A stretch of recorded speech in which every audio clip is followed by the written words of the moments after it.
Haleluya, shalom bagi kita semua umat yang dikasihi Tuhan yang sedang mengikuti ibadah kita di rumah masing-masing. Kita mau bersama-sama memuji menyembah Tuhan, naikkan syukur kita kepada Tuhan. Haleluya, ada sukacita? Amin. Puji nama Tuhan. Apapun yang terjadi dalam hidup kita, apapun yang terjadi, keadaan sekarang ini, kita percaya Tuhan kita luar biasa. Tuhan yang kita percaya adalah Tuhan yang dahsyat dan ajaib. Terpujilah nama Tuhan, mari kita siapkan hati kita mau mengawali ibadah kita dan kita berdoa. Terima kasih Tuhan Yesus, kami sungguh mengucap syukur. Apapun yang keadaan, apapun yang terjadi akhir-akhir ini Tuhan, kami masih mau tetap percaya bahwa Tuhan yang kami percaya adalah Allah yang dapat diandalkan. Sebab itu pada siang hari ini, pada pagi hari ini kami mau bersama-sama menaikkan ibadah kami kepada Tuhan, menaikkan puji-pujian kami kepadamu ya Allahku, menaikkan segala syukur kami kepadamu sebab kasih-Mu tak berkesudahan, sebab kebaikan-Mu nyata sempurna dalam hidup kami. Kami boleh merasakan betapa baiknya Tuhan, Kau Allah yang tidak pernah meninggalkan kami sendirian. Terima kasih Tuhan, biarlah di tengah-tengah pergumulan wabah yang sedang terjadi di tengah-tengah bangsa dan negara kami ini, di tengah-tengah dunia ini, kami mau andalkan Tuhan. Kami mau menaruh pengharapan kami hanya kepada Tuhan. Kami mau menaruh kepercayaan kami hanya kepadamu ya Allahku. Terima kasih Tuhan. Kami rindu Kau hadir di tengah-tengah kami ya Tuhan. Kami rindu Kau bertahta di atas puji-pujian kami. Bebaslah berkarya di tengah-tengah kami Tuhan. Di tengah rumah-rumah kami Tuhan, yang sedang mengikuti ibadah pada pagi ini Tuhan. Biarlah Engkau berkarya memulihkan setiap kami. Kau Allah yang menyembuhkan sakit kami. Kau Allah yang memberikan penghiburan bagi kami yang berduka. Kau Allah yang memulihkan keadaan kami. Kau Allah yang memerdekakan kami dari belenggu dosa. Terima kasih Tuhan. Suci kuduskan setiap kami yang beribadah pada pagi hari ini Tuhan. Layakkan kami untuk datang menghadap kepadamu, kepada tahta Maha Kudus Tuhan. Terima kasih Tuhan Yesus. Di dalam nama Tuhan Yesus, kita yang siap memuji-muji Tuhan, kita yang siap beribadah kepada Tuhan, mari sama-sama kita katakan amin. Haleluya. Terima kasih Tuhan. Mari naikkan syukur kita kepada Allah keselamatan kita. Dia tidak pernah meninggalkan kita. Dia sanggup memulihkan kita.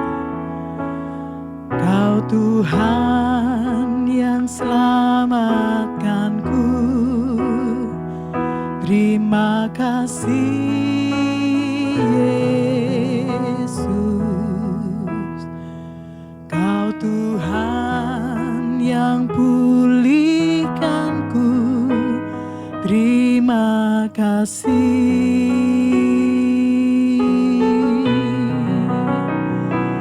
Kau Tuhan yang sembuhkanku.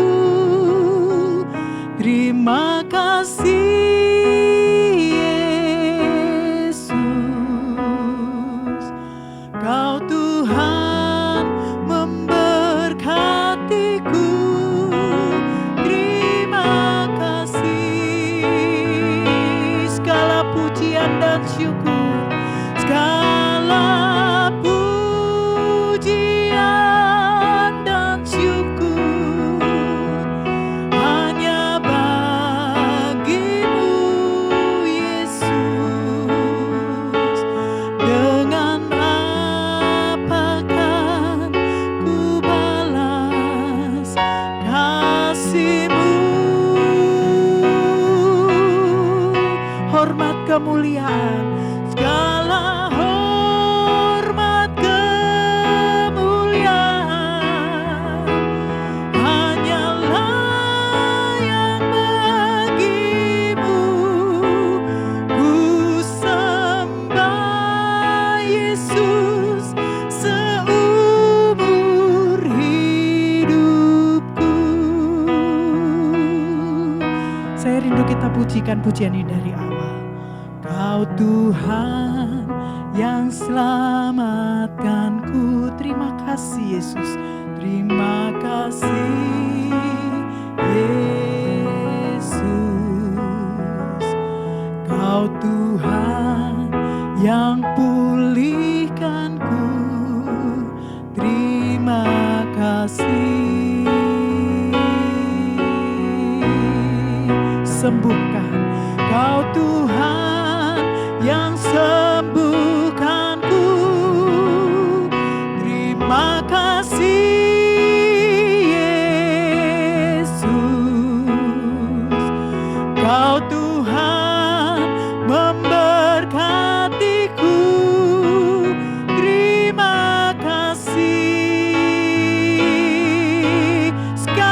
pujian dan syukur, segala pujian dan syukur hanya bagimu Yesus. Dengan apa kan ku balas kasih-Mu? Hormat kemuliaan, segala hormat kemuliaan hanyalah yang bagimu. Ku sembah Yesus seumur hidupku. Mari naikkan pujian syukur kita kepada Tuhan. Segala pujian dan syukur hanya bagimu Yesus. Dengan apa kan ku balas kasih-Mu? Hormat kemuliaan, segala hormat kemuliaan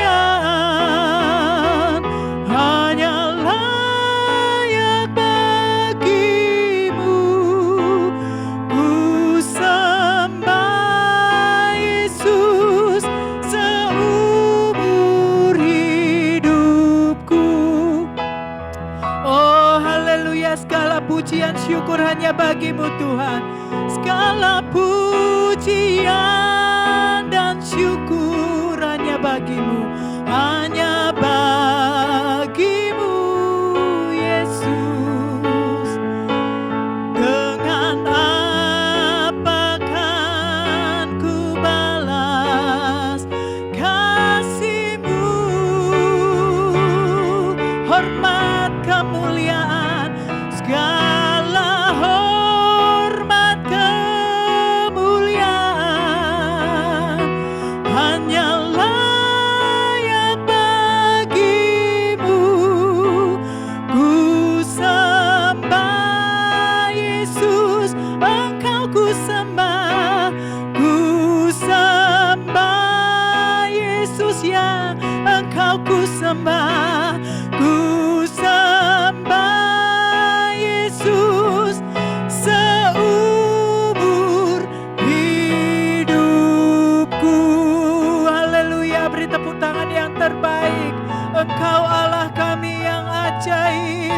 Kami menyembah-Mu Tuhan. Kami menyembah-Mu Tuhan. Dari tempat kami masing-masing Tuhan, kami mau menaikkan pujian kami yang tertinggi bagi-Mu. Sebab Engkau saja yang layak menerima yang terbaik. Engkau saja yang layak menerima pujian kami. Engkau yang layak Tuhan. Engkau Allah kami. Engkau pujian kami. Engkau kemegahan kami. Engkau kemenangan kami. Ya Allah, juru selamat kami yang hidup. Haleluya, terima kasih Tuhan. Kami umat-Mu berdiri di hadapan-Mu, menaikkan pujian syukur kami yang terbaik bagi-Mu Tuhan. Sebab nyata kasih-Mu yang sempurna dalam hidup kami. Engkau Allah yang kami percaya adalah Allah yang berkuasa. Berkuasa di bumi dan di surga. Berkuasa atas segala mara bahaya. Berkuasa atas segala penyakit. Berkuasa atas segala tipu daya iblis. Berkuasa atas segala dosa. Sebab itu biarlah kami mempercayakan hidup kami kepadamu Tuhan. Menaikkan puji-pujian kami bagimu Tuhan. Allah yang kami percaya. Haleluya, haleluya. Terima kasih Tuhan. Kuasa-Mu, kuasa-Mu Allahku tak berkesudahan dalam hidup kami. Kuasa-Mu terlebih besar, Tuhanku terlebih besar. Tak pernah terlambat, tak pernah terlambat.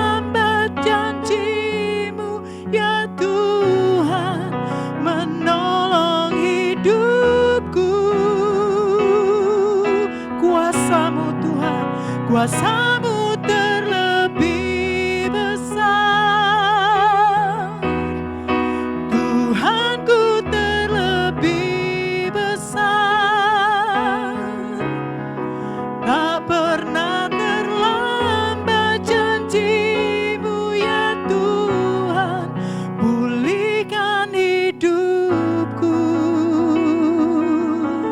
Mari kita katakan di hadapan Tuhan, hanya Kau Tuhan, hanya Kau Tuhan penolongku.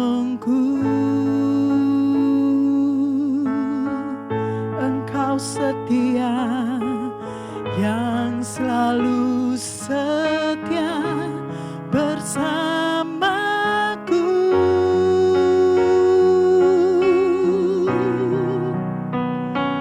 Kasih-Mu yang sanggup mengubah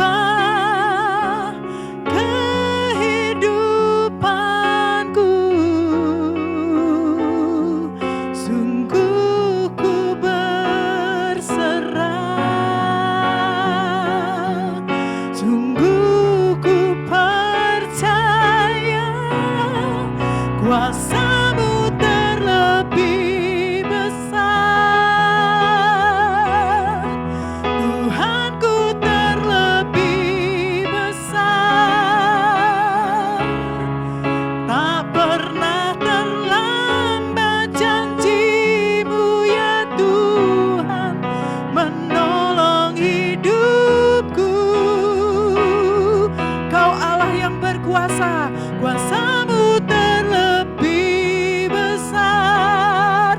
Tuhanku terbesar, Tuhanku terlebih besar.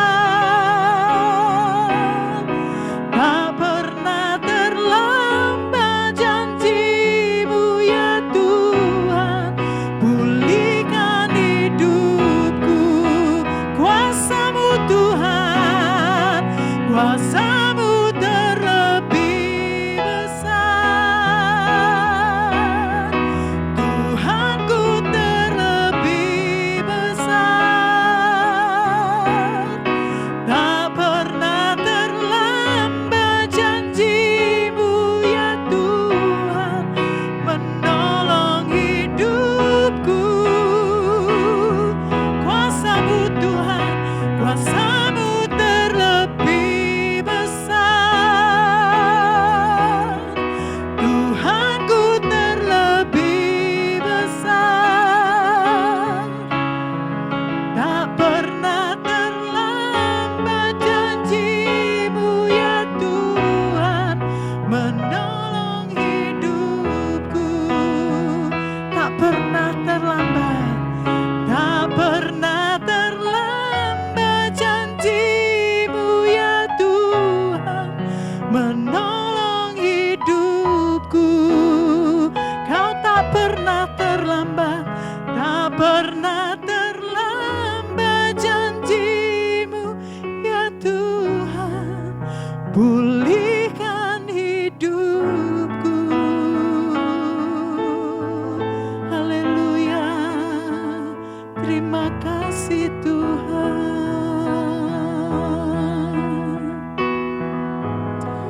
Haleluya, haleluya, terima kasih Tuhan. Janji-Mu tak pernah terlambat menolong hidup kami. Terima kasih Tuhan. Nyatakan isi hati-Mu di tengah-tengah kami Tuhan. Firman-Mu yang sanggup memulihkan hidup kami. Di dalam nama Tuhan Yesus Kristus, kita yang siap mendengarkan firman Tuhan, mari sama-sama kita katakan, amin. Salam saudaraku yang dikasihi oleh Tuhan, Jemaat GBI Afia Setiabudi, demikian juga Jemaat GBI di Pospei di Bangunsari, maupun semua saudara terkasih yang mengakses konten ibadah ini dimanapun berada, di berbagai rumah kita dipersatukan dalam channel ini. Tuhan memberkati kita, meskipun ada wabah corona, kita tetap menyediakan hati kita untuk mendengarkan sabda Tuhan yang berkuasa. Haleluya. Mari kita berdoa. Bapa Surgawi, kami datang ke hadapan-Mu memohonkan hikmat dan pengurapan-Mu secara khusus bekerja di tengah-tengah kami tatkala kami mendengarkan sabda Tuhan, mendengarkan firman Allah yang hidup. Engkau melawat kami, Dan bagi kami firman-Mu itu berkuasa. Engkaulah yang melaksanakan hal yang terbaik dalam segala hal yang terjadi. Kami percaya semuanya itu dalam kendali Tuhan. Dan firman Tuhan menjadi jaminan bagi kami. Dan firman Tuhan menjadi pegangan bagi kehidupan kami. Berbicaralah kepada kami ya Tuhan.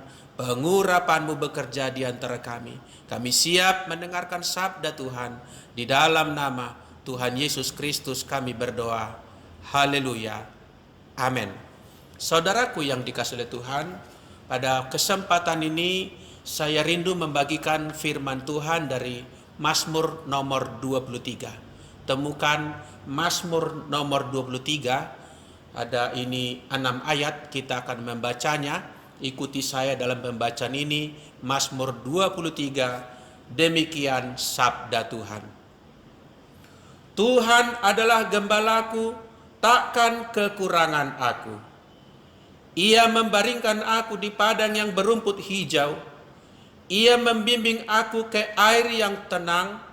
Ia menyegarkan jiwaku. Ia menuntun aku di jalan yang benar oleh karena namanya. Sekalipun aku berjalan dalam lembah kekelaman, aku tidak takut bahaya, sebab Engkau besertaku. Gadamu dan tongkatmu, itulah yang menghibur aku. Engkau menyediakan hidangan bagiku di hadapan lawanku. Engkau mengurapi kepalaku dengan minyak, pialaku penuh melimpah. Kebajikan dan kemurahan belaka akan mengikuti aku seumur hidupku, dan aku akan diam dalam rumah Tuhan sepanjang masa. Amin. Saudaraku yang dikasihi oleh Tuhan, secara khusus pada kesempatan ini saya akan menyampaikan sabda Tuhan dari Mazmur ini dengan judul Takkan Kekurangan Aku. Sama-sama katakan, takkan kekurangan aku. Amin saudaraku. Apa yang kita perkatakan dengan iman, sesuai perkataan kita itu, kita terima jadi pada kita. Sekali lagi katakan amin. Haleluya. Mazmur tadi saudaraku dibuat oleh atau digubah oleh Daud. Saya relevansikan pada situasi kita yang sekarang. Kalau kita boleh memberikan judul cuplikan, maka saya memilih kata dunia sedang krisis. Dunia sedang krisis. Saudaraku, hari-hari ini dunia digoncangkan oleh wabah corona. Kita sudah tahu semuanya. Bukan saja wabah corona ini Bapak Ibu, dampak lanjutannya adalah kemungkinan besar terjadi wabah ekonomi, resesi ekonomi, masa paceklik. Kenapa demikian? Karena perputaran roda ekonomi melambat pada saat-saat belakangan ini. Dan saudaraku yang dikasihi Tuhan, resesi ekonomi memungkinkan terjadinya keresahan sosial, guncangan sosial. Nah, di tengah-tengah keresahan sosial, mengikuti pula sering terjadi adalah goncangan iman, krisis iman.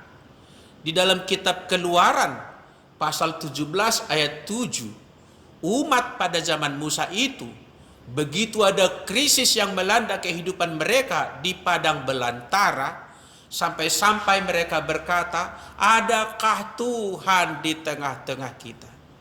Mereka mulai meragukan keberadaan Tuhan ada atau tidak di tengah-tengah mereka. Mengalami krisis iman. Saudara yang dikasihi oleh Tuhan, pada masa-masa sekarang ini tentu kita sebelum terjadi krisis iman itu, sebelum terjadi goncangan sosial itu, sebelum kita mengalami langsung dampak atau goncangan ekonomi, mari kita dengarkan firman Tuhan.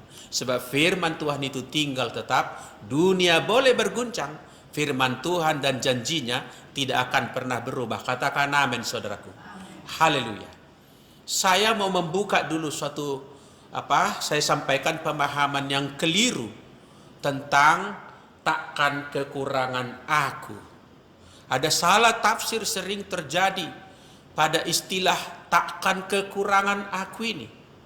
Paling tidak ada dua ekstrim orang, kekeliruan orang memahami ayat ataupun perkataan takkan kekurangan aku. Ekstrim yang pertama itu biasanya adalah orang-orang duniawi, orang-orang yang rakus, maruk, cinta akan uang, cinta akan harta, yang tujuan hidupnya adalah berpusat pada materi. Maka mereka memahami Mazmur 23 ayat 1 tadi, takkan kekurangan aku. Bagi mereka yang mengejar dunia, mereka selalu merasa kekurangan. Mereka selalu merasakan kekurangan. Kenapa? Karena bagi mereka tidak ada batas untuk berkata cukup. Meskipun mereka menyatakan diri sebagai orang percaya, sebagai orang pengikut-pengikut kepada Yesus, namun karena motivasinya adalah materi semata, maka mereka takkan kekurangan aku itu menjadi ayat favorit yang dibawanya kepada Tuhan Yesus, dibawanya kepada konteks iman, sehingga mempunyai pemahaman, kalau saya mengikut Yesus, maka saya pasti takkan kekurangan. Apa yang kuperlukan, ingat, harapan-harapannya adalah berpusat kepada harta dan materi, maka dia berpikir bersama Yesus aku tidak akan kekurangan itu. Yesus akan menyediakan semuanya itu bagiku. Saudara mungkin ada yang tahu istilah teologi kemakmuran, maka keberkatan, kemakmuran menjadi pertanda, menjadi sign, menjadi konfirmasi bahwa seseorang itu disebut beriman.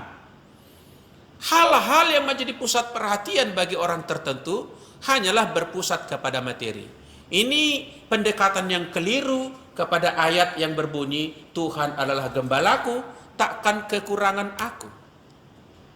Ekstrim yang kedua Bapak Ibu, ekstrim yang kedua, bahwa ada juga kelompok orang yang bermaksud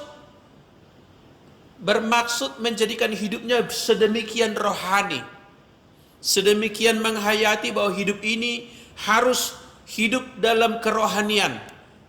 Mereka bahkan kadang-kadang cenderung menjauhi dunia demi kerohanian, menjauhi hal-hal yang materi demi membangun kerohanian. Mereka kadang-kadang menjauhi dunia, tidak mau terlalu pusing dengan dunia, tidak mau terlibat dalam urusan-urusan yang namanya berbau materi.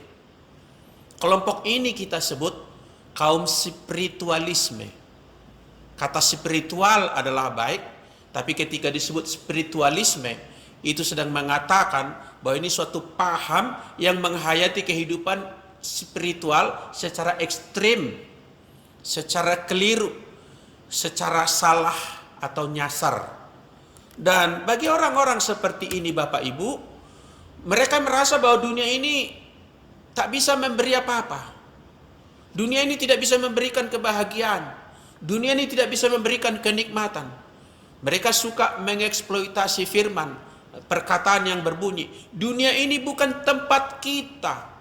Dunia ini bukanlah tempat yang ideal bagi kita.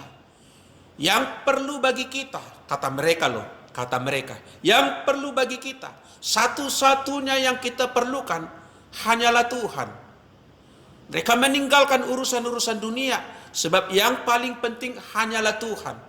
Bahwa dunia tidak dapat memuaskan saya, hanya Tuhan yang perlu, hanya satu-satunya ini yang ku perlu. Ini kebalikan daripada ekstrem yang pertama tadi. Kalau ekstrem yang pertama tadi mereka mengejar materi, kalau ekstrem yang kedua ini mereka menjauhi materi.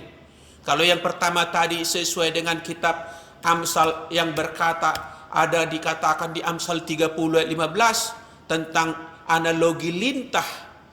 Lintah itu berkata, untukku dan untukku. Dia punya anak, lintah punya anak.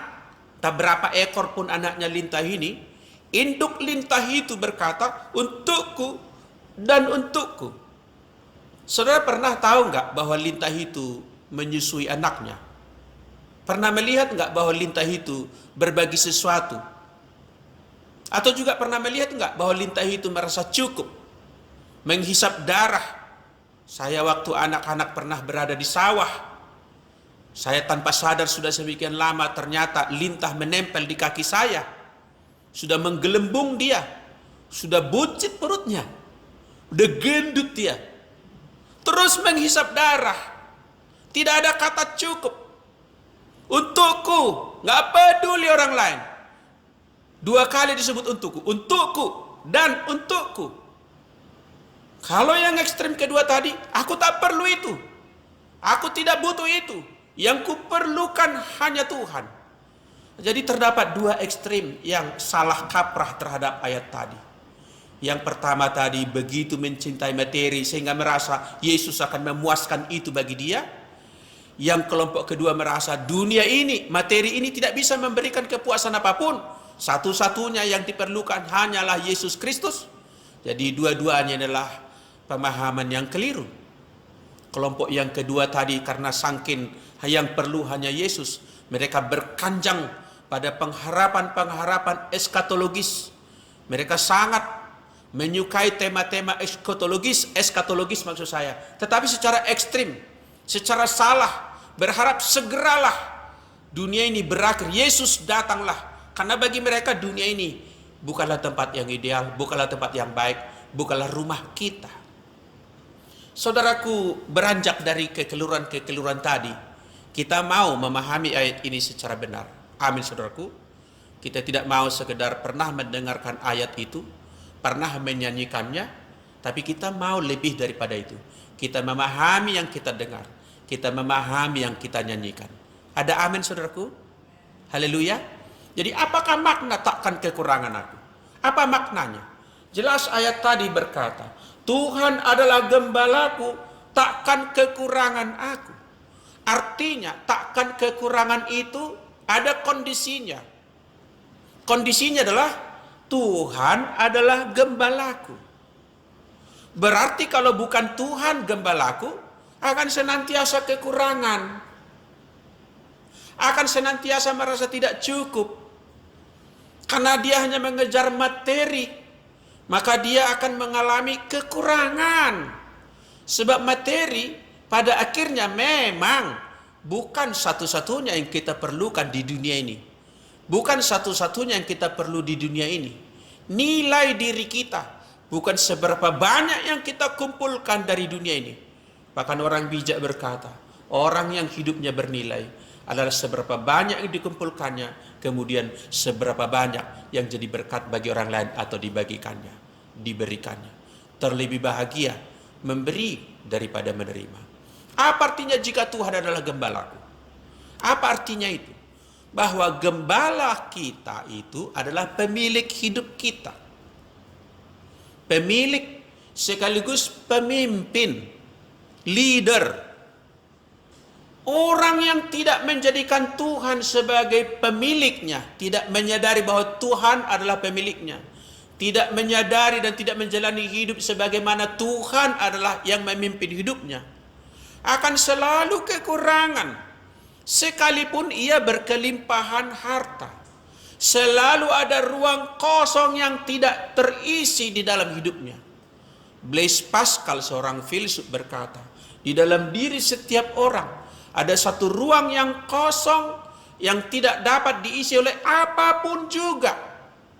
Tidak dapat diisi oleh gelar-gelar akademik, tidak bisa dipenuhi oleh pangkat-pangkat yang banyak, tidak bisa dipenuhi strata atau kasta ketinggian kasta yang tinggi, tidak bisa diisi oleh materi, tidak bisa diisi oleh seks, tidak bisa diisi oleh kenikmatan dunia ini.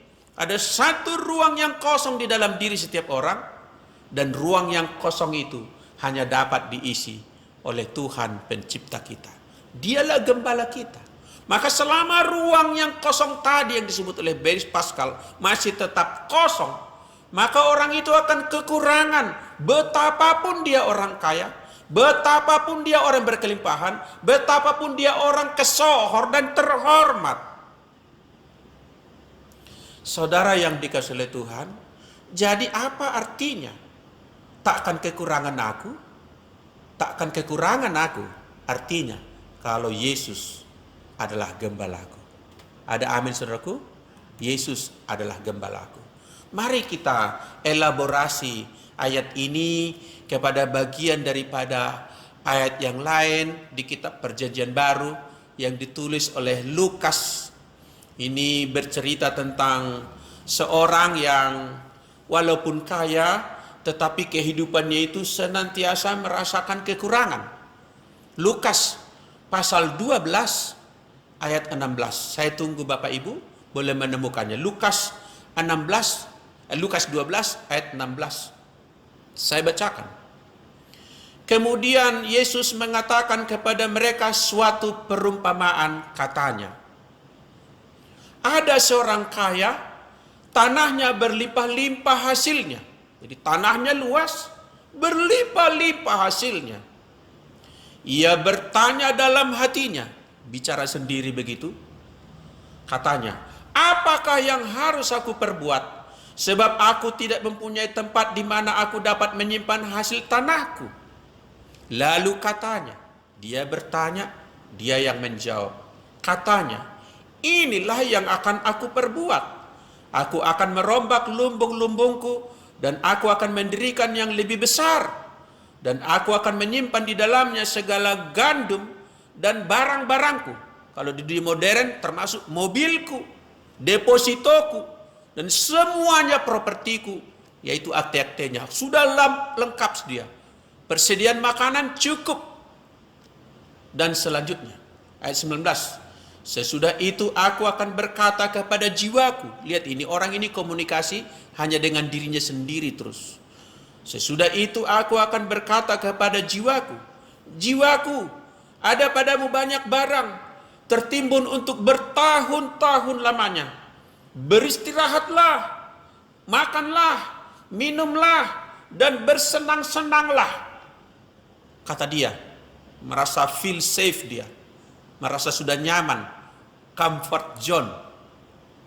Ayat 20. Tetapi firman Allah kepadanya, hai engkau orang bodoh, pada malam ini juga jiwamu akan diambil daripadamu. Dan apa yang telah kau sediakan, untuk siapakah itu nanti? Demikianlah jadinya. Perhatikan, demikianlah jadinya dengan orang yang mengumpulkan harta bagi dirinya sendiri.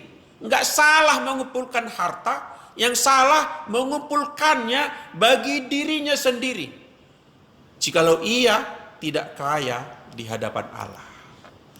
Saudara yang dikasihi oleh Tuhan, saya percaya Yesus memberikan perumpamaan tadi bukan sekedar cerita yang tanpa tujuan.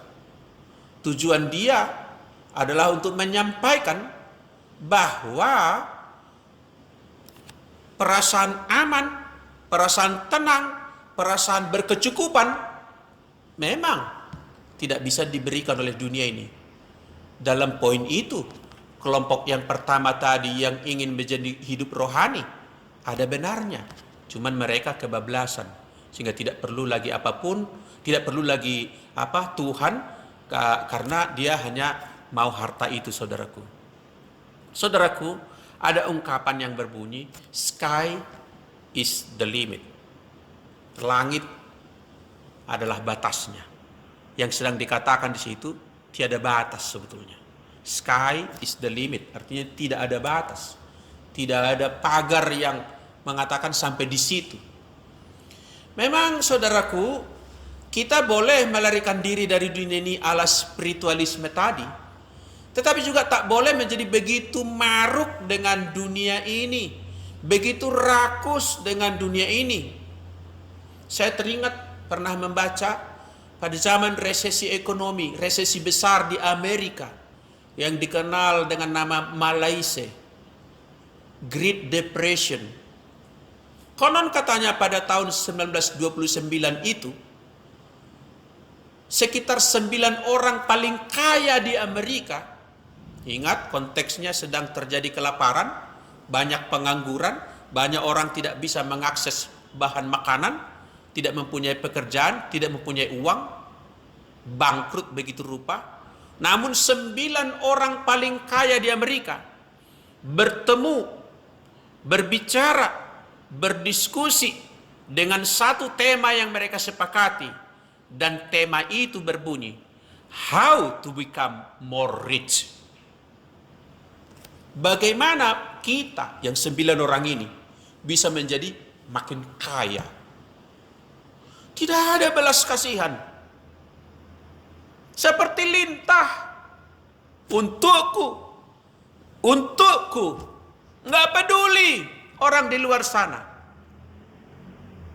Saya mengapresiasi dan mengharapkan berkat Tuhan turun kepada setiap orang yang mengulurkan tangannya di masa wabah corona ini.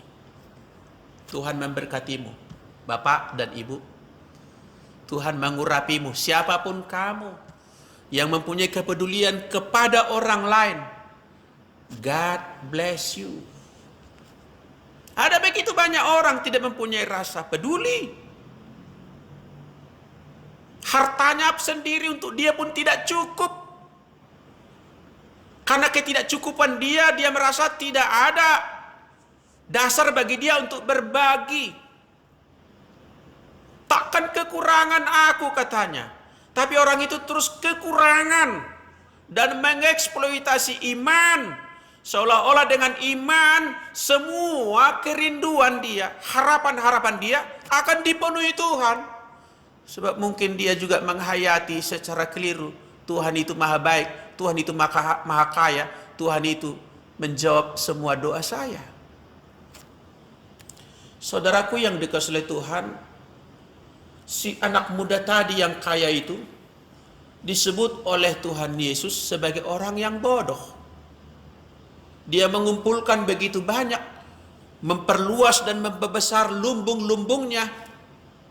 Dan dia berkata kepada dirinya, jiwaku tenanglah. Tenang, gak usah khawatir lagi. Tenang, ada begitu banyak stok untuk kamu nikmati bertahun-tahun lamanya.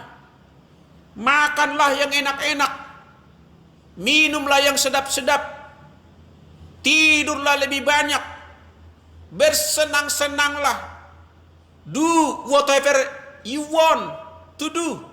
Gak usah peduli orang lain.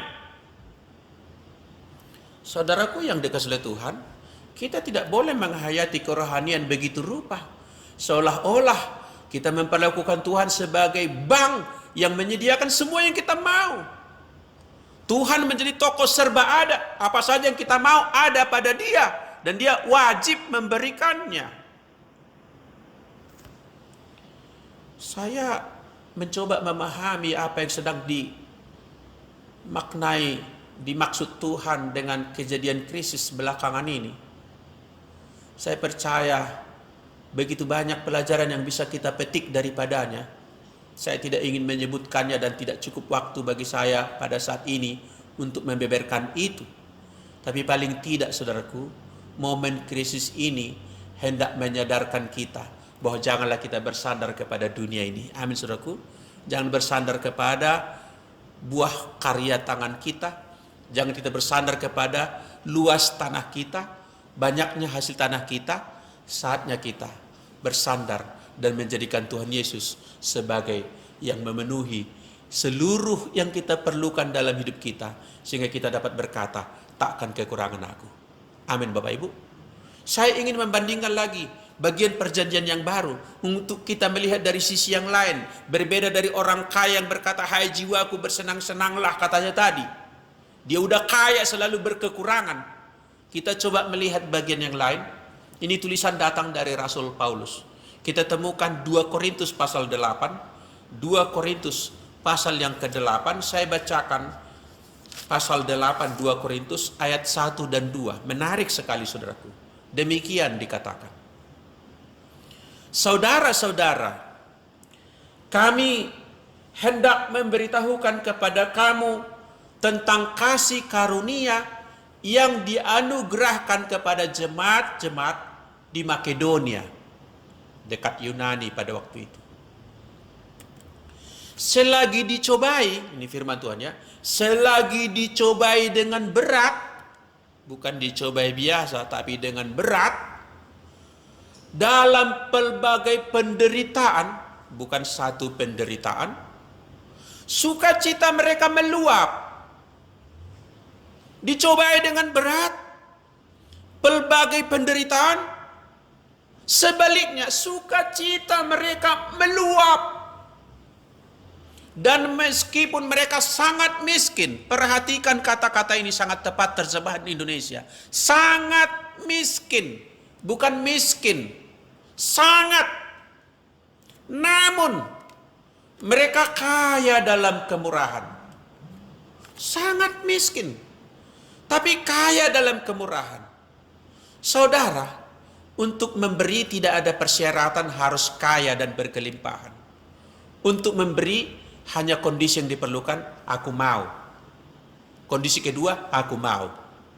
Kondisi yang ketiga, aku mau. Amin, saudaraku. Bukan karena kelimpahan. Bukan. Berarti orang jemaat di Makedonia ini, sekalipun miskin, bersama dengan kemiskinan ada penderitaan dan berbagai beban yang begitu berat, mereka malah memberi. Menopang orang lain yang juga mengalami penderitaan di tempat yang lain. Pada waktu itu di Yerusalem sedang mengalami masa sukar. Mereka mengumpulkan persembahan-persembahan mereka untuk dibawa menopang saudara seiman di kota yang lain yang bukan anggota keluarga mereka. Saudaraku, takkan kekurangan aku. Mereka telah menangkap Mazmur itu. Takkan kekurangan. Kenapa? Karena kehidupan dia bergantung kepada Tuhan. Karena dia tahu bahwa kehidupan ini adalah menerima dan memberi. Dan orang berbahagia adalah orang yang memberi. Orang menerima bahagia memang. Lebih bahagia lagi memberi. Amin, saudaraku. Lebih bahagia lagi memberi. Menerima enak, saudaraku. Pasti enak. Menerima kado, menerima bonus, menerima pujian, menerima kenaikan, menerima apapun juga yang hal-hal yang merupakan surprise, itu menyenangkan. Mau lebih menyenangkan?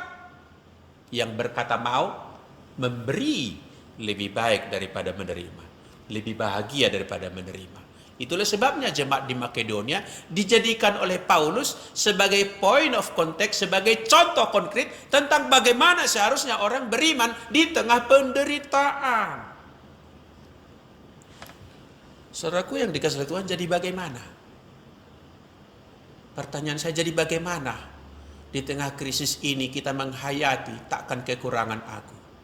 Begini saudaraku yang dikasihi Tuhan. Kata takkan kekurangan aku, sebetulnya maknanya itu adalah tak ada lagi yang kurang. Tak ada lagi yang kurang karena tak ada lagi barang pengganti. Tak ada lagi substitusinya. Tidak ada kawenya. Tak ada yang lebih daripada ini lagi.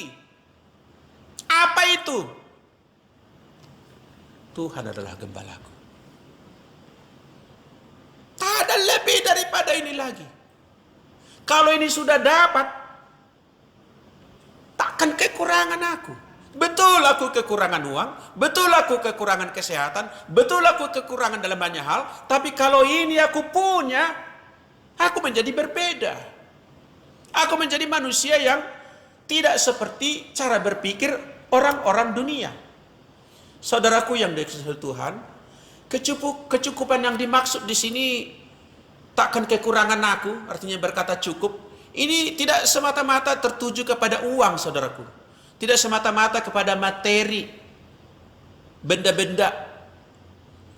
Jika itu saja yang perlu, maka kita akan mengalami kesulitan memahami perkataan Tuhan Yesus, carilah dahulu kerajaan Allah dan kebenarannya, maka semuanya itu akan ditambahkan kepadamu. Semuanya itu tambahan. Semuanya itu hanya bumbu-bumbu, bonus-bonus. Jikalau menu utamanya tidak ada, maka kita mengalami sesuatu yang kurang. Kalau kita hanya mendapatkan menu-menu tambahan, ya, kita makan di restoran, yang kita dapat hanyalah kerupuknya, keripiknya, kriuk-kriuknya, menu utamanya nggak dapat. Mau nggak saudara? Tidak nikmat. Saudaraku, takkan kekurangan aku itu karena Tuhan adalah gembalaku. Dan saudaraku, takkan kekurangan ini bukan soal materi. Berikutnya, takkan kekurangan aku itu tidak terbatas kepada hasil yang kita terima, hasil yang kita peroleh, lalu kita ukur ini, kok masih kurang ini, kok masih belum terlalu banyak ini, apalagi kalau dibanding dengan kawan, lebih banyak lagi punya kawan. Tidak begitu cara berpikirnya. Cara berpikirnya Daud mengatakan, Tuhan adalah gembalaku, itulah kondisi. Kemudian dampak akibatnya adalah takkan kekurangan aku, sebab tak ada lagi barang pengganti. Akulah jalan, kebenaran dan hidup. Akulah roti hidup. Akulah air hidup. Tak ada lagi penggantinya.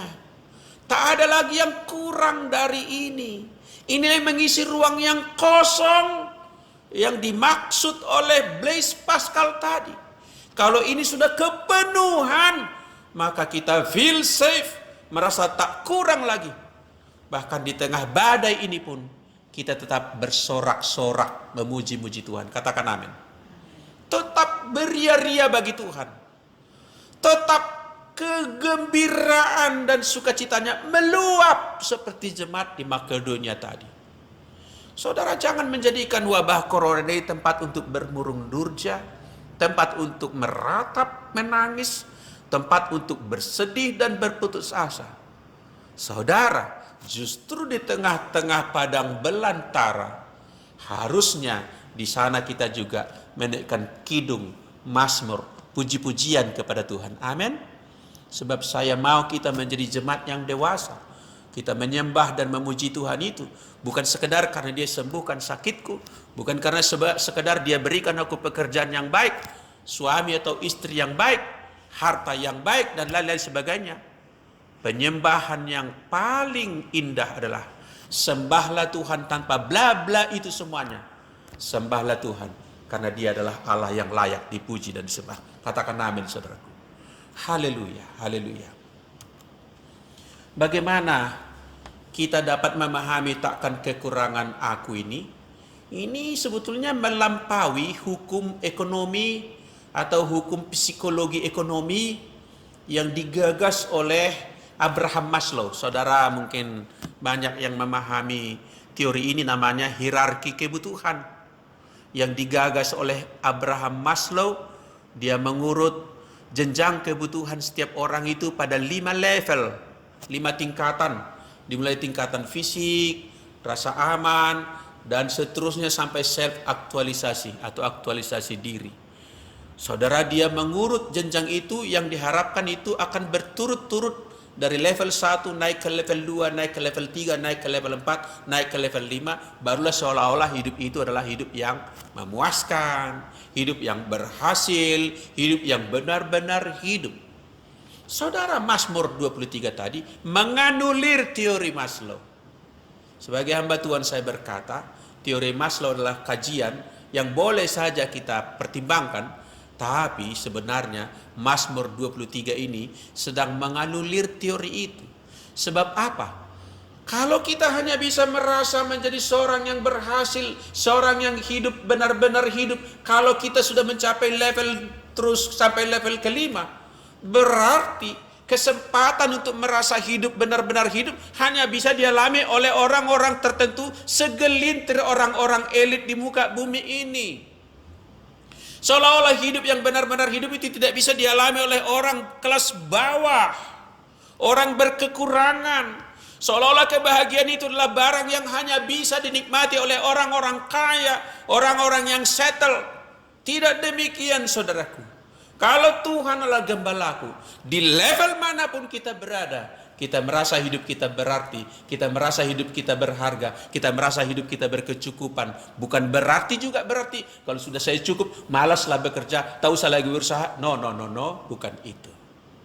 Tapi perasaan jiwa kita tidak ada minus di dalamnya, tidak ada tekor di dalamnya. Kita tampil sebagai orang percaya di muka bumi bersama dengan Tuhan. Aku cakap menanggung segala perkara, baik dalam kekurangan, baik dalam kelimpahan. Tidak ada hal yang istimewa. Dalam semua hal hanya satu yang kurindukan, ialah memuji dan meninggikan nama Tuhan. Katakan amin, saudaraku. Haleluya. Saudaraku, saya mau kita menjadi jemaat yang abnormal. jemaat yang abnormal. Jangan salah paham. Abnormalnya itu bukan AB lalu dilanjutkan kata normal, tapi dimulai dari kata bahasa Inggris up, bacanya up, up, abnormal, melebihi normal. Bukan abnormal yang dikatakan di luar normal atau gila, bukan itu. Abnormal. Walaupun virus corona mewabah, keluarga kami tetap keluarga yang berbahagia. Katakan amin, saudaraku. Keluarga kami tetap merupakan keluarga yang percaya bahwa Tuhan mengendalikan segala sesuatu. Bukan berarti kita menjadi ceroboh tentunya. Itu tema khotbah saya pada minggu yang lalu, saudaraku. Yang belum mengaksesnya boleh membuka, klik lagi di Google. Di Google itu masih tersedia, saudaraku. Saudaraku yang dikasihi oleh Tuhan, pada suatu kesempatan Paulus berbicara tentang kecukupan. Paulus berbicara tentang kecukupan, yaitu dia tulis di kitab 2 Korintus pasal yang ke-9 ayat 8, 2 Korintus pasal yang ke-9 ayat ke-8, demikian bunyinya. Dan Allah sanggup melimpahkan segala kasih karunia kepada kamu, supaya kamu senantiasa berkecukupan di dalam segala sesuatu, dan malah berkelebihan di dalam pelbagai kebajikan. Paulus berkata, Allah sanggup melimpahkan segala kasih karunia. Jadi kasih karunia artinya pemberian atau limpahan yang kita terima dari Allah. Dan kalau limpahan itu kita telah terima, maka kata supaya ini tadi, supaya kamu senantiasa berkecukupan, itulah hasilnya. Kalau kita menerima limpahan kasih karunia, maka hidup kita berkecukupan dalam segala hal. Tidak tekor, tidak kekurangan. Sebab kalau kekurangan, hidup menjadi tidak seimbang, tidak stabil. Saudaraku yang dikasihi Tuhan, bahkan Paulus berkata malah berkelebihan di dalam pelbagai kebajikan. Apa arti tulisan Paulus ini? Ialah bahwa rasa cukup bersumber dari kasih karunia Tuhan. Amin. Ya, jadi rasa cukup itu bukan hasil kerja kita. Kita tetap bekerja keras dan itu tugas manusia, adalah tugas bekerja di muka bumi ini. Tetapi hal kecukupan dan kelimpahan itu adalah anugerah, adalah kasih karunia. Itulah sebabnya Mazmur tadi berkata, Tuhan adalah gembalaku, maka kemudian akibatnya takkan kekurangan aku. Kata berkecukupan yang dimaksud oleh Paulus tadi adalah terjemahan dari kata autarkeian. Autarkeian yang mengandung arti keputusan sendiri. Auto, keputusan sendiri. Untuk menetapkan batas cukup.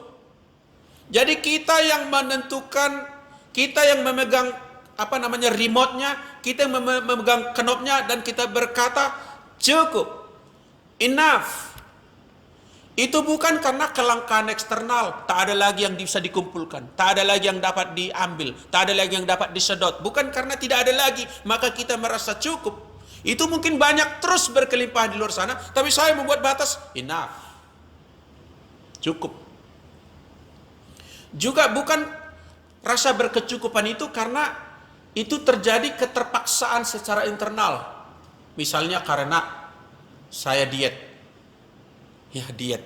Jadi saya bilang cukup. Jadi karena saya melakukan ini dalam tujuan tertentu, cukup gitu. Bukan karena itu. Tapi saya menetapkan pada diri saya sendiri, ini saya cukup. Dan karena saya cukup, saya bisa berbagi kepada yang lain. Amin, saudaraku. Selama orang berkekurangan akan mengalami kesulitan dan mustahil bagi dia untuk berbagi. Tapi orang yang secara normal menurut ukuran dunia berkekurangan, tapi kalau jiwanya berkelimpahan, dia bisa berbagi, saudaraku. Dia bisa menolong orang, dia punya rasa empati, dia bisa mengampuni, dia bisa mendukung orang lain, dia bisa memperhatikan orang lain, tidak hidup pada dirinya sendiri, tidak kungkung pada dirinya sendiri. Saudaraku, jadi apa yang mau kita katakan adalah bahwa hanya orang yang bisa berkata cukup yang bisa berbagi hidup.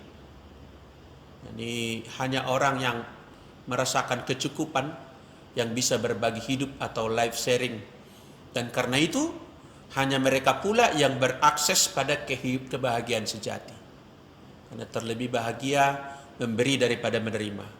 Sebab Allah sudah berkata, tidak baik kalau manusia itu seorang diri saja. Tidak akan bahagia.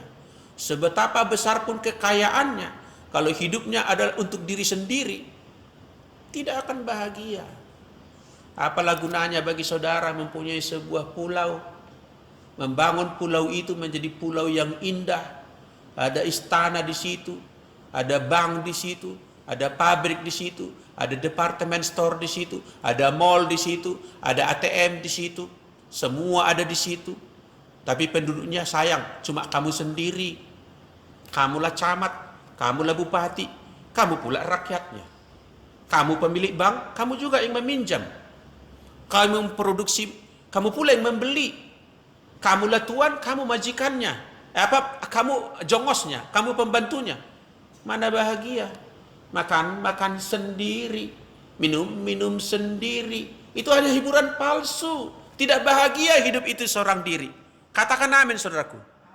Jangan katakan I'm jomblo, I'm happy. Enggak, selama kamu jomblo selalu ada yang kurang.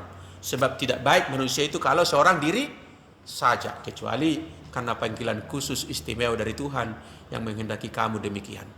Saudaraku yang dikasihi Tuhan, Mazmur 23 tadi tak boleh dipahami secara egois.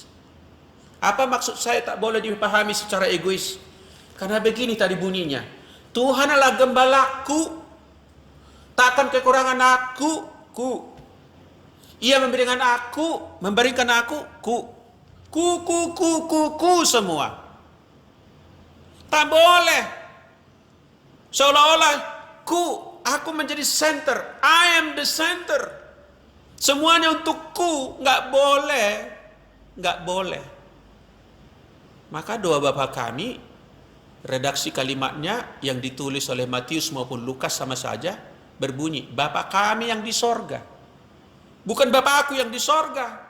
Bapa kami, aku dan sesama anak Tuhan yang lain. Sesama makhluk ciptaan Tuhan. Engkaulah Bapa kami. Menghayati kehidupan kebersamaan. Menghayati kehidupan yang sosial gitu ya. Enggak sendiri atau egois. Saudaraku, tak akan pernah ada kata cukup bagi orang yang self-centered. Dan tidak ada kebahagiaan di sana. Jadi Mazmur 23 jangan dipelintir karena kataku di situ, maka seolah-olah mendukung kehidupan yang egois. Kehidupan egois bukanlah desain Allah. Jadi jika kita rela hati digembalakan oleh Tuhan Bapak Ibu, digembalakan oleh Yesus, bukan saja aku takkan kekurangan, ya, bukan saja takkan kekurangan aku di zaman hidup yang sekarang ini. Coba kita lihat, kita perhatikan ayat terakhir dari Mazmur tadi. Ayat yang ke-6. Demikian bunyi Tuhan. Bunyi firman Tuhan. Kebajikan dan kemurahan belaka akan mengikuti aku seumur hidupku. Seumur hidup. Lanjut. Dan aku akan diam dalam rumah Tuhan sepanjang masa. Lihat permainan syair ini. Dikatakan, aku akan menerima kebajikan kemurahan, itu akan mengikuti aku seumur hidupku. Dan aku akan diam di rumah Bapa, di rumah Tuhan, sepanjang masa. Jadi yang pertama adalah durasi hidup yang sekarang, yang selanjutnya adalah durasi hidup yang tidak punya batas. Everlasting, never ending. Kehidupan yang kekal. Jadi kalau kita menjadikan Tuhan adalah gembala kita, maka Tuhan akan membuat kita berkecukupan dalam hidup yang sekarang, seumur hidupku yang sekarang. Berikutnya, Tuhan akan memberikan aku kelimpahan dalam kehidupan yang tidak pernah berakhir itu. Itu yang luar biasa, saudaraku. Jadi menjadikan Tuhan gembala kita bukan hanya untuk kepentingan hidup yang sekarang pada umur hidup kita yang sekarang.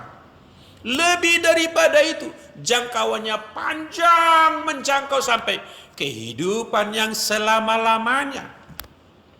Apa gunanya kita mengalami kelimpahan jika itu hanya berlaku dalam durasi pendek kehidupan di dunia ini, entah berapa tahun umur kita? Tidak ada gunanya. Jadi takkan kekurangan aku itu, yaitu karena Tuhanlah gembalaku, berdampak kepada kehidupan kita yang kekal. Apa artinya?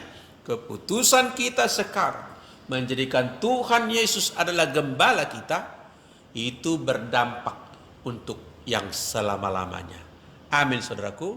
Saya rindu, saudaraku, sungguh-sungguh menjadikan Tuhan adalah gembala hidupmu. Bukan sekedar kata-kata, bukan sekedar doa, tapi benar-benar diterapkan. Penerapan adalah ujung daripada sebuah pengetahuan. Harus diterapkan di dalam hidup kita. Menjadikan dia gembala dalam segala musim yang berubah. Menjadikan dia gembala dalam setiap perubahan-perubahan yang terjadi. Dialah gembalaku dalam keadaan aku senang. Dialah gembalaku dalam keadaan aku menghadapi pencobaan.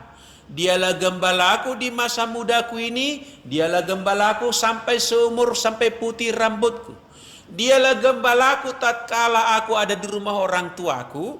Dia pula adalah gembalaku ketika aku merantau atau jauh dari kediaman orang tuaku. Dimanapun kita berada, kapanpun itu terjadi, Tuhanlah gembala kita. Kalau itu yang ada pada saudara, itu keputusanmu, maka jaminan firman Tuhan berlaku, takkan kekurangan aku. Ada amin, saudaraku? Haleluya. Kiranya berkat Tuhan telah turun ke setiap rumah pada saat engkau menerima firman ini ketika mengklik konten ibadah ini di YouTube. Tuhan memberkati saudara dan mari kita berdoa. Terima kasih Tuhan, di masa-masa sukar seperti sekarang ini, kami dengarkan firman-Mu, kami dengarkan pengajaran dari Mazmur, bahwa Tuhan adalah gembala kami. Benar Tuhan, Engkaulah gembala kami, Engkaulah gembala kami. Maka akibatnya bagi kami, takkan kekurangan kami. Apapun yang terjadi saat ini, atau akan terjadi hari-hari esok dan selanjutnya, dampak-dampak daripada wabah corona, sampai kepada dampak-dampak ekonomi yang mungkin akan terjadi, kami yakini sungguh firman-Mu, Engkaulah gembala kami. Kami adalah domba-domba-Mu. Engkau membawa kami kepada yang berumput hijau. Engkau membawa kami kepada mata air yang tenang. Engkaulah penyedia segala kebutuhan kami, baik untuk hidup yang sekarang dan seterusnya dan selamanya untuk hidup yang akan datang. Terpuji-pujilah Engkau Tuhan. Kami bersyukur buat firman-Mu. Biarlah Engkau tulis itu di dalam hati kami. Kami jadikan pedoman sehari-hari menjalani kehidupan ini. Bagi Tuhanlah segala hormat, pujian dan kemuliaan. Di dalam nama Tuhan Yesus kami berdoa. Haleluya. Sama-sama kita berkata, amin. Tuhan memberkati saudara. Salam.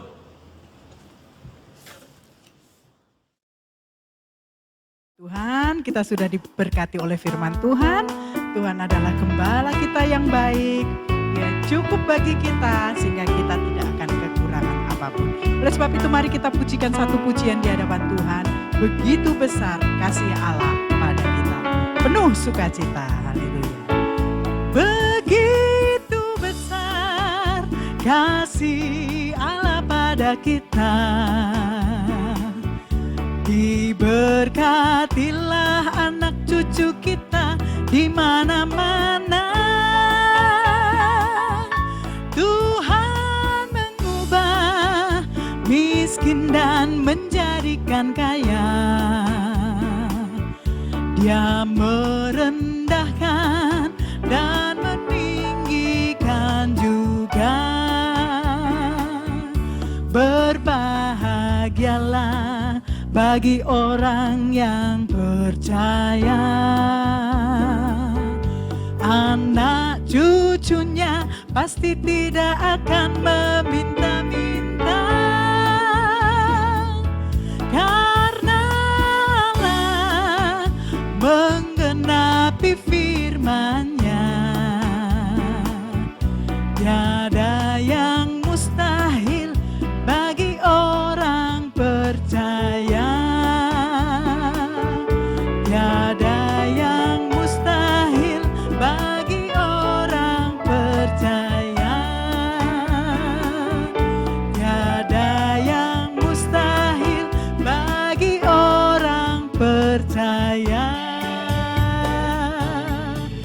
Haleluya, diberkati kita semua oleh karena nama Tuhan. Shalom saudaraku. Haleluya, puji nama Tuhan. Saatnya kita akan memberi yang terbaik untuk Tuhan. Saudaraku, kita akan memberi persembahan lewat rekening BCA dan bisa tertera dan terbaca di bawah ini. Lalu kita satukan hati, kita akan membawa seluruh doa-doa syafaat kepada Tuhan. Tuhan, kami sungguh sangat bersyukur kepadamu. Teramat sangat baik Engkau Tuhan. Saat ini Tuhan, kami mau serahkan seluruh persembahan kami kepada Tuhan. Dan kiranya Tuhan persembahan yang kami berikan itu berkenan di mata Tuhan. Dan biarlah Tuhan Kau membalaskan 30, 60 bahkan 100 kali lipat ganda. Tuhan Engkau begitu mengasihi umat-Mu. Apa saja yang mereka lakukan, jadikan mereka berhasil dan berhasil. Jadikan mereka naik bukan turun dan jadikan mereka kepala bukan ekor. Terima kasih ya Tuhan, berkati semuanya. Bahkan juga Tuhan kami berdoa untuk seluruh hamba-hamba Tuhan dan semuanya Tuhan, Bapak Pendeta berserta seluruh keluarganya, Tuhan Kau memberkatinya. Bapak Baktiar, Engkau tolong ya Tuhan dimanapun Bapak ini berada. Dan semuanya Tuhan, berkat kemurahan-Mu mengikuti hamba-Mu. Bahkan juga Tuhan Engkau senantiasa memberkati hamba-Mu dengan kasih Kristus. Bapak, kami juga berdoa untuk Bapak Andreas beserta seluruh keluarga mereka. Diberkatilah Bapak Andreas dan seluruh jemaat-jemaat di Afia Setiabudi ini. Baik itu juga Tuhan orang tua maupun yang muda. Baik itu ibu-ibu maupun bapak-bapak, semuanya diberkati oleh Tuhan. Berkat-Mu mengalir di seluruh umat-Mu ya Tuhan. Berkatilah Tuhan saudara-saudara kami yang saat ini masih kekurangan ya Tuhan. Berkatilah mereka ya Tuhan, jikalau mereka tidak ada jalan, mari Tuhan Kau bukakan jalan kepada mereka. Bapa, biarlah kasih karunia-Mu terus mengalir dalam kehidupan umat-Mu ya Tuhan. Bapa, kami mau berdoa untuk bangsa dan negara kami, kiranya Tuhan Kau memberkati Bapak Jokowi, Engkau mengasihi dia, Engkau menolong dia, berikan dia semangat, berikan dia kekuatan yang daripada-Mu. Biarlah mata Tuhan tertuju di bangsa kami ini, dan kemuliaan Tuhan sungguh ada di bangsa kami ini Tuhan Yesus. Biarlah kiranya Tuhan Engkau terus menolong bangsa kami keluar dari segala virus corona ini Tuhan. Pulihkanlah bangsa kami ini Tuhan. Biarlah Tuhan mata kami semuanya tertuju kepada-Mu saja. Hanya Engkau satu-satunya penolong kami yang setia. Terpujilah ya Aba ya Bapa. Dan biarlah kiranya Tuhan Yesus minggu depan di mana kami akan mendengarkan lagi firman-Mu lewat Bapak Pendeta Baktiar Darmanik Tuhan, Engkau mengurapinya dari sekarang sampai Tuhan di mana waktunya akan kami dengarkan firman-Mu lagi ya Tuhan. Biarlah kami hidup oleh firman-Mu dan kami tahu Tuhan setiap firman-Mu itu mengandung kuasa yang daripada-Mu, dan biarlah kami senantiasa mengandalkan Engkau saja. Dan terpujilah temuan nama Tuhan Yesus Kristus. Haleluya. Amin. Haleluya. Kita akan mengakhiri ibadah kita. Mari kita angkat satu pujian di hadapan Tuhan. Tuhan, kami memuji kebesaran-Mu. Kami memuji Kami memuji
Kami bersyukur Engkau menyambungkan kami dalam satu persekutuan pada saat ini, dimanapun kami masing-masing berada. Kami naikkan doa kami kepadamu ya Tuhan. Engkaulah sumber pengharapan bagi kami. Engkau menolong setiap kami survive di tengah masa sukar ini. Engkau menyediakan hari esok, masa depan yang penuh dengan pengharapan. Kekuatan yang baru Engkau berikan bagi kami. Perlindungan dan penjagaan-Mu sungguh-sungguh dapat kami andalkan. Terima kasih ya Tuhan. Saudaraku yang dikasihi oleh Tuhan, sebelum kita terima berkatalah, marilah kita naikkan doa seperti yang diajarkan oleh Tuhan Yesus kepada murid-murid. Marilah kita berdoa. Bapa kami yang di sorga, dikuduskanlah namamu, datanglah kerajaan-Mu, jadilah kehendak-Mu di bumi seperti di sorga. Berikanlah kami pada hari ini makanan kami yang secukupnya, dan ampunilah kami akan kesalahan kami, seperti kami juga mengampuni orang yang bersalah kepada kami. Dan janganlah membawa kami ke dalam pencobaan, tetapi lepaskanlah kami daripada yang jahat, karena Engkaulah yang mempunyai kerajaan, dan kuasa, dan kemuliaan, sampai selama-lamanya. Amin. Kekasih-kekasih Tuhan sepersekutuan di dalam Dia, dimanapun kita berada.